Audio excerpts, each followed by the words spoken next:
Okay, are all shoes created equal when it comes to fitness? That's a good question, and I plan to give you a great answer for that. Stay tuned. Welcome back and welcome to Grow Together with Eve. If you're new on this channel, welcome. Please feel free to subscribe if you enjoy the content here.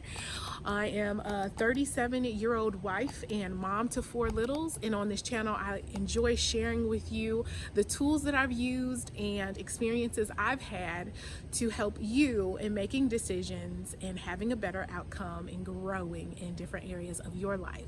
So in this video, we're going to be talking fitness. Of course, it's the beginning of the year. We all sometimes look at fitness goals, but we're kind of looking at this from a different perspective today.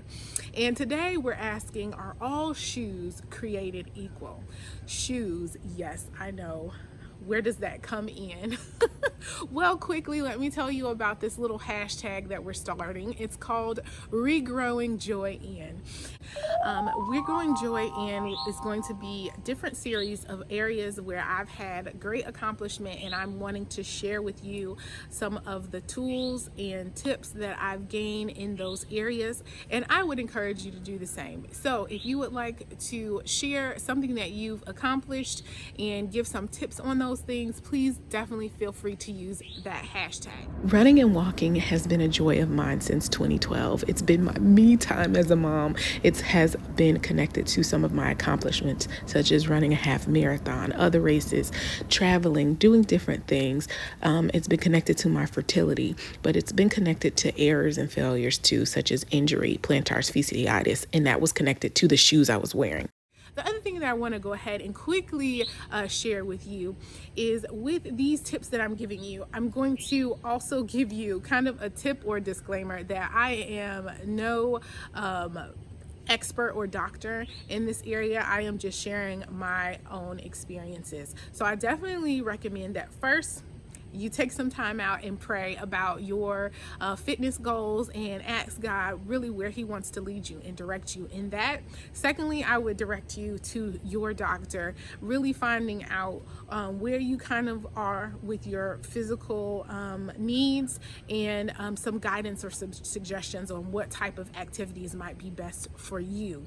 After you found out what activities are going to be best for you, then you may want to look into running and cross training. That's kind of what I'm doing to make sure that not only am I getting my heart rate up and doing cardio, but that I'm also building muscle at the same time. Building muscle at the same time will also increase the amount of fat that is burning on your body. For most people, at least for me and my body type, that is the best way for me to see results. Also eating well, because of course most people and most doctors will say that 80% of your work needs to be done at the table and 20% is going to be your fitness. What I'm going to go over with you is different types of shoes. Mainly we're going to narrow it down to 3 different types. 2, we're going to go on to how to pick a great shoe for you, and then the last thing will be a place that actually 2 places that I like to go when I'm looking for new fitness shoes. So I hope you find this very useful, and let's go.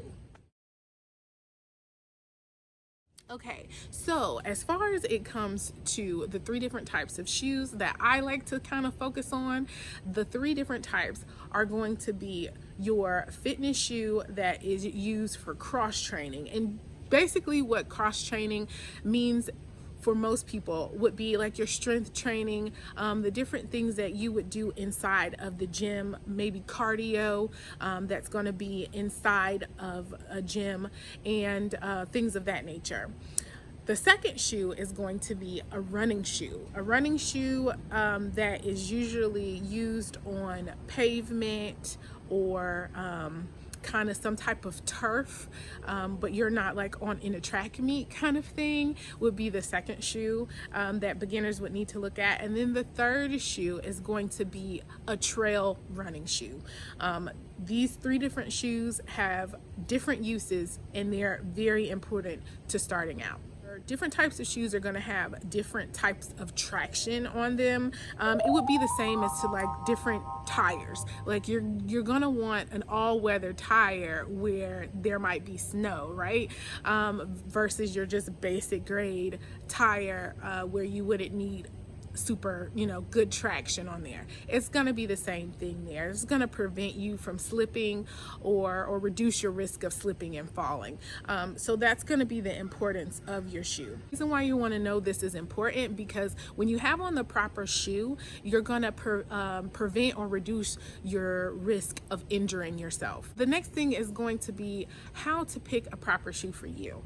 For this, I really recommend kind of seeking out in your area if there's any types of running boutiques that do kind of like a tread analysis. And basically what a tread analysis is really looking at how your foot what's called planting, and that's just how your foot hits the ground.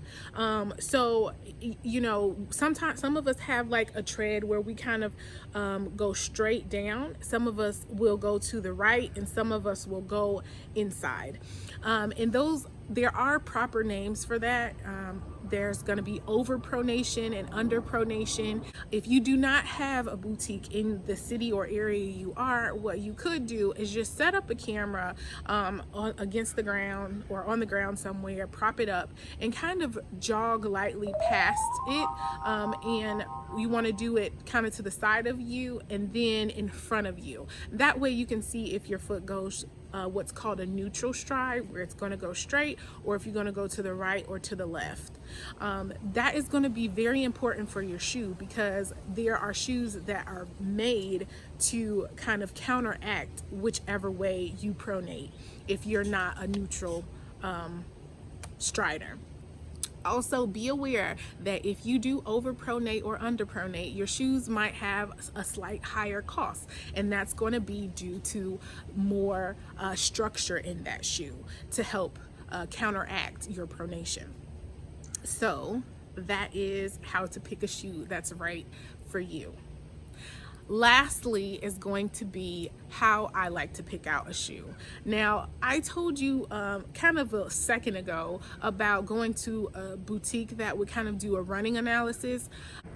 For me, that boutique here in Atlanta is going to be the Big Peach Running Company. I like going there for my analysis because they're going to have a wide array of shoes.